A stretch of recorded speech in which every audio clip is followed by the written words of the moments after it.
Hello everyone, Ed, Slow Car Fix. Today I am going to be doing some work on my 64 Coupe. It's a 64 Corvair that was sitting in a storage container for almost 40 years. Getting ready to put the interior in it.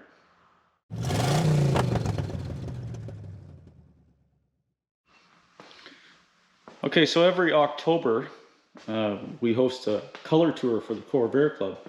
So I kind of want to get some of this stuff out of the way before people come on the weekend, and it's not a huge job to install the interior, but we definitely clean up the shop a little bit, and progress is welcome on this car.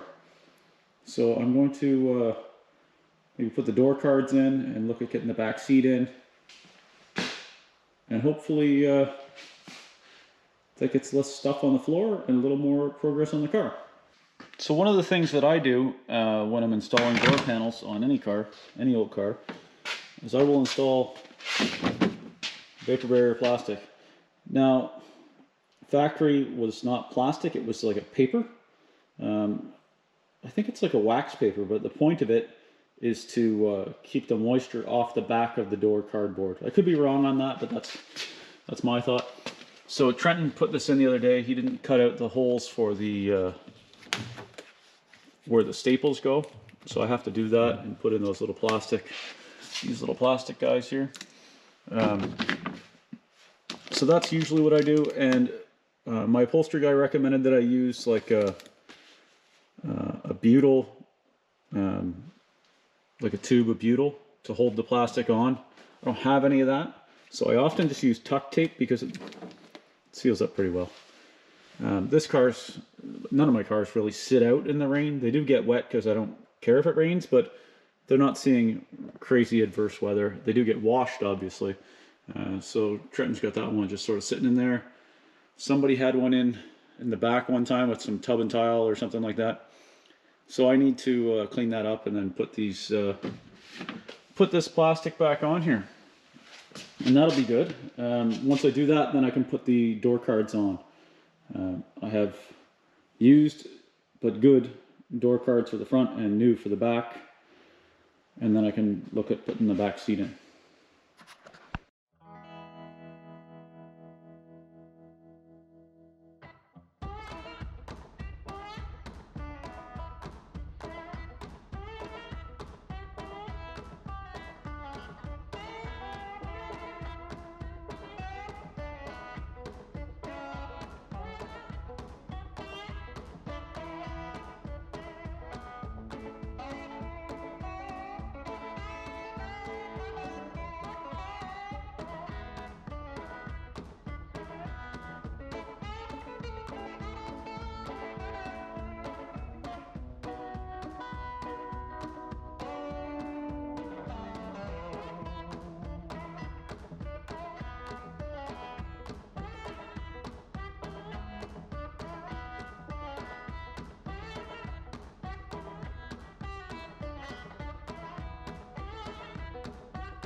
Okay, so I have door cards in. All four of them are in. I've cut the carpets to accept the heater vents there. I am mounting the hinges on the back seat, because then the next thing that goes in is the back seat. Now I don't have the cardboard that goes behind the back seat, so I'm probably gonna have to take this back out again, and also my heater hoses back there, I've ordered them. They're no good. I got to replace those two. So this back seat's going in sort of temporarily. I'll pull it back out after. Not a big deal. I do have this nice carpet that somehow fits in that back hole on top of the cardboard, but I don't have the cardboard, so I got to do that. I also need to get some defroster hoses because these guys here, not so much. I do have the glove box surround out of the wagon, so because it's in good shape. I think I installed it in the wagon, I don't know, 2 years ago, so it's a little rougher than I remember, but it'll clean up, and I put it in here. More wagon parts live on. And then I got to get into these heater grills for the side heater panels and the door sills. I can't do this cardboard business. I've got new cardboard for each side. I can't do the cardboard and the fresh air vents until I have the new defroster hoses, because that's them here. They go from the heater channel up to the defroster duct for the windshield. I kind of want to do that because it is going to be October on the weekend, and I'm going to want heat when I finally do take this thing for a drive. For those of you that have asked, the Volkswagen heater and the Corvair heater are not identical. They are the same principle though. They are taking heat from that surrounds the exhaust manifold and ducting it into the car. So it's very important to have a good sealed tight exhaust system, and that it's not leaking into the heater boxes. I can show you how that works. It's pretty straightforward really on Corvairs. Volkswagens are a little more, I find them a little more convoluted anyways, but that's probably because I'm not as familiar with them. Volkswagens have like a heat exchanger that goes underneath that goes in the exhaust system, and it takes the heat from there. Where Corvairs, it literally takes it from the exhaust manifolds, the heat from the manifolds, and ducts it into the passenger compartment. I know that sounds bad, but here, I'll show you. Okay, so these are the lower shrouds. Now these ones, I don't have the thermostats installed. There's a pile of new thermostats. Corvair guys love this stuff. So these brackets bolt onto here. Thermostat goes in here, and these go, there's a rod. Looks like suspiciously like these rods. And what happens is there's a damper door on the back of the engine. Let me show you.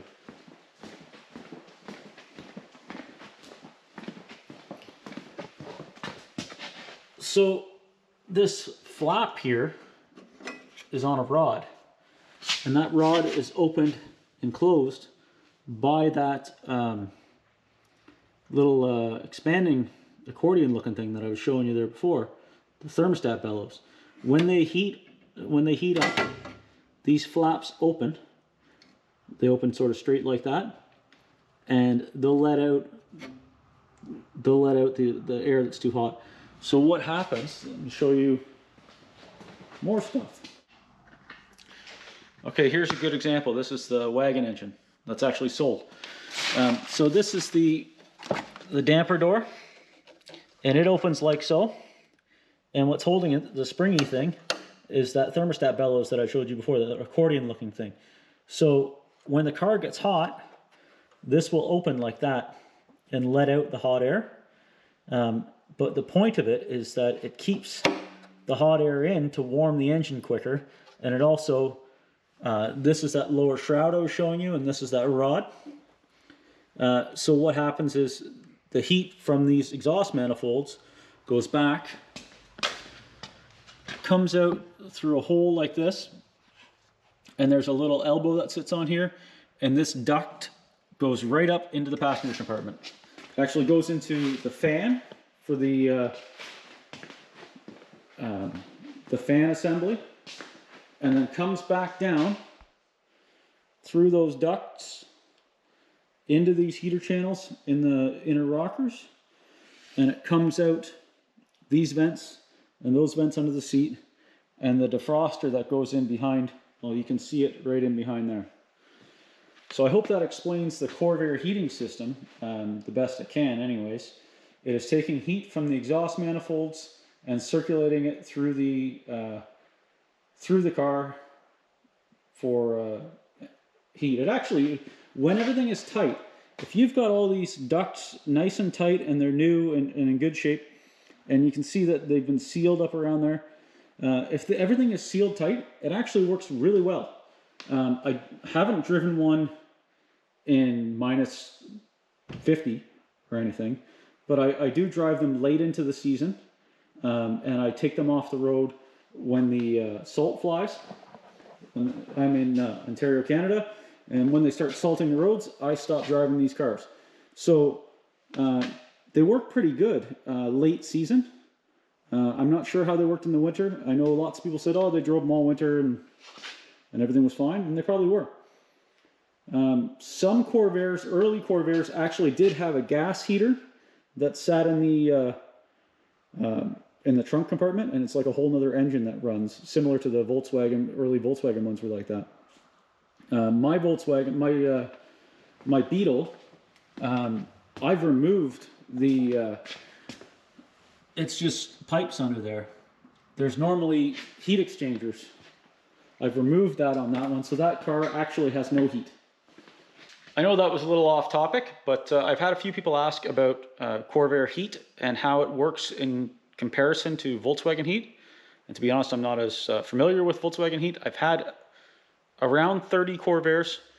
Usually I always have the heat going because I always like to run them early and late in the season. I try and get as much out of them as I can. And they're pretty enjoyable to drive if everything is sealed up tight and you don't have exhaust fumes getting into your heat system. The big thing with that is graphite packings on the exhaust tubes where they meet the manifold.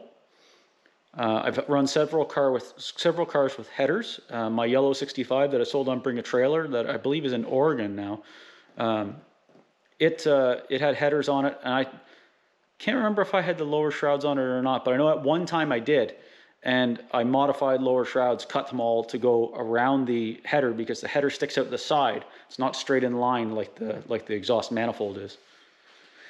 I hope that explains the heat system the best I can on a Corvair. I got to get back at interior now.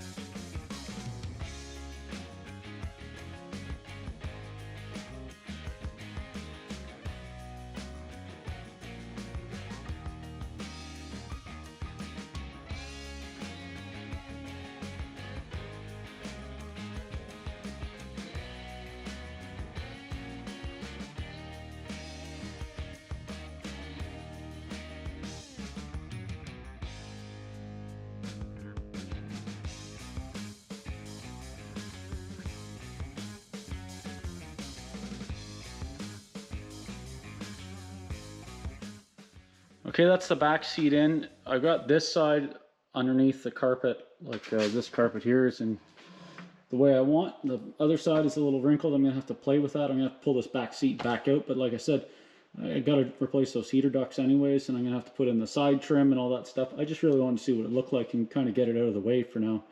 So I think when I do the heater ducts and the cardboard, that I can probably do it without taking out the back of the back seat, just swing it down. I gotta look and see if I can do that. I think, I'm not sure if I'm gonna put this other seat in or not, because it's kind of gonna be in my way. But I do want to get stuff off the floor, so I'll have to think about that. Okay, can't finish the video without finishing something. I'm done the interior for right now.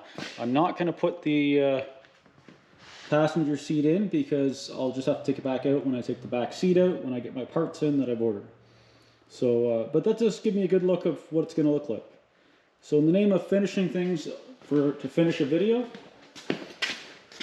I'm going to finish one thing. Let's see if I can do it here. courtesy of my local Canadian Tire.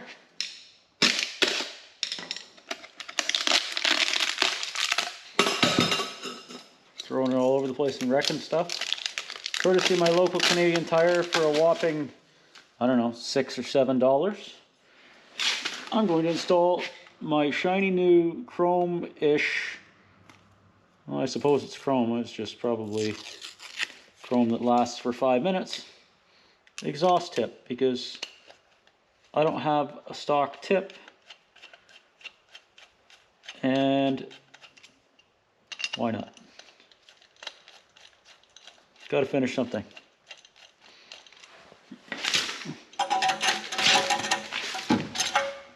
Look at that. Looks like it's not even supposed to be there, which is not at all original. But I don't care, because lots on this car isn't original. Exhaust tip mounted. See, I do finish things. In case you're wondering if I ever finish a project. Yes, well, I finished some other stuff too, but I finished one thing there on this car, so that's good. All right, so I'm going to end it here. Thanks for joining me on this part of the, what did I call this thing? No, it's not Seafoam. Sea-Can. The Sea-Can Coupe, because it was in a shipping container. We call them Sea-Cans here in Canada. It's in a shipping container since 1982-83. It was last registered in 82. So it's coming along. I still have a few things I got to do mechanically. Got to work on getting it running a little better and stuff like that. It's a fresh rebuilt engine, but I did throw on the carbs that are from the wagon that have been sitting around for a couple months, exposed to dust and whatever else. So I need to go through and check them out. I need to check my timing. May have to do another valve adjustment after it gets some more run time. But it's really starting to look like a car, and it'll be done just in time for snow. Imagine that. Okay, thanks for watching. Check out my other videos. And if you care to, please subscribe and click for the notifications so you can see more of my stuff as I post it. Thanks.